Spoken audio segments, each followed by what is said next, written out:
तो आज हम देखेंगे ब्लड के रुधिराणु के बारे में कि ब्लड में और क्या क्या पाया जाता है। हमने पिछली वीडियो में भी बताया था कुछ कि ब्लड में क्या पाया जाता है, उसका ये नेक्स्ट पार्ट है। तो इसमें देखेंगे हम आरबीसी। आरबीसी को हम रेड ब्लड सेल कहते हैं, जिसे हिंदी में लाल रक्त कणिकाएँ भी कहते हैं। अब लाल रक्त कणिकाओं के अंदर क्या क्या पाया जाता है वो देख लेते हैं। तो इनका आकार कैसा होता है, गोला और चपटा।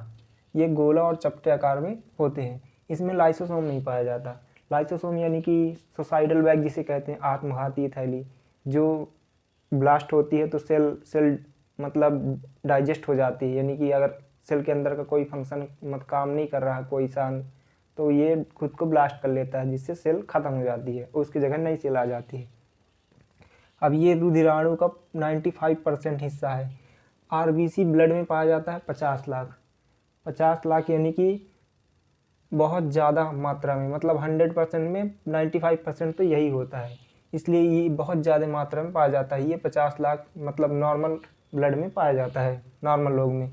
अब आरबीसी में ही एच बी पाया जाता है, यानी कि आरबीसी में एच बी यानी कि हीमोग्लोबिन पाया जाता है।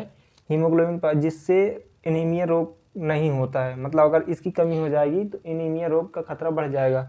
एनीमिया रोग एचबी में पाए जाने वाले एफई यानी कि आयरन की कमी से होता है। आयरन की कमी से एनीमिया रोग हो जाता है। इसलिए जब भी एचबी में आयरन की कमी होगी या कि शरीर में आयरन कमी होगी तो आपको डॉक्टर आयरन की गोली देगा, आयरन की टैबलेट, जिससे आप ठीक हो जाएंगे।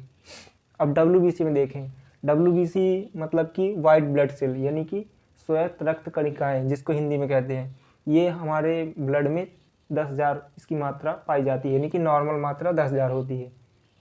इससे थोड़ा ऊपर नीचे भी हो सकता है, किसी की बढ़ जाती है किसी की घट जाती है, तो शरीर डिसबैलेंस हो जाता है। अब इसका आकार होता है अनिश्चित होता है, ये किसी भी मतलब आकार में परिवर्तित हो जाती हैं। इसमें केंद्रक पाया जाता है। अब जिसमें केंद्रक पाया जाता है तो उसमें ही डीएनए पाया जाएगा, यानी कि इसमें अगर केंद्रक नहीं पाया जाता इसमें डीएनए नहीं मिलेगा, यानी कि आप डीएनए की पहचान नहीं कर सकते हैं। तो इसमें कर सकते हैं, डब्ल्यूबीसी में डीएनए पाया जाएगा क्योंकि इसमें केंद्रक है।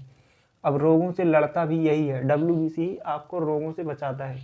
जब जैसे आपके शरीर में कोई भी वायरस एंटर हुआ तो उससे बताएगा कौन शरीर सबसे पहले किसको पता चलेगा, एंटीबॉडी को। आप लोगों ने सुना होगा कि एंटीबॉडी मारती है वायरस को, जबकि एंटीबॉडी वायरस को मारती नहीं है, सिर्फ इन्फॉर्म करती है।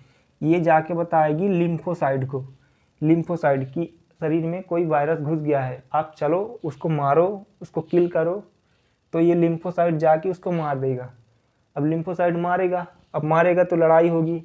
अब जब उसके अंदर मतलब मारने की फाइट होगी तो इसके कारण से हमारा शरीर देखेंगे कि ओवर टेम्परेचर हो जाता है, यानी कि गर्म हो जाता है। वो इसी की वजह से होता है। अब उसको मार तो दिया, अब वायरस मार दिया, आपकी बॉडी में ही पड़ा है तो वो सड़ जाएगा। अब सड़ जाएगा तो बॉडी में इन्फेक्शन हो जाएगा। उसे ख़त्म करने के लिए मोनोसाइट आता है, तो मोनोसाइट मरे हुए बॉडी को खाता है। तो मरी हुई बॉडी को खाने का काम मोनोसाइट करता है, उसे सिर्फ ठीक ठाक कर देता है, खा के डाइजेस्ट कर देता है।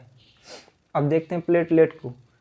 अब प्लेटलेट है, प्लेटलेट की संख्या होती है ब्लड में 2 लाख।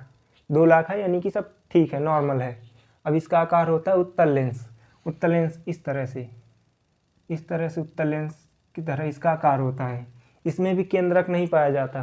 केंद्रक नहीं पाया जाएगा इसका मतलब कि इसमें भी डीएनए आरएनए नहीं पाया जाएगा, तो इससे आप डीएनए की पहचान, मतलब डीएनए हो गई नहीं तो पहचान नहीं कर पाएंगे।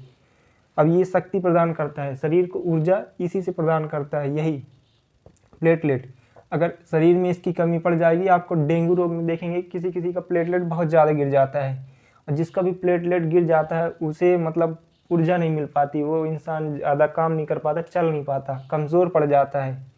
आप देखेंगे कोई इंसान हमेशा लगभग अक्सर बीमार होता रहता है तो उसका प्लेटलेट गिर चुका रहता है, यानी कम रहता है।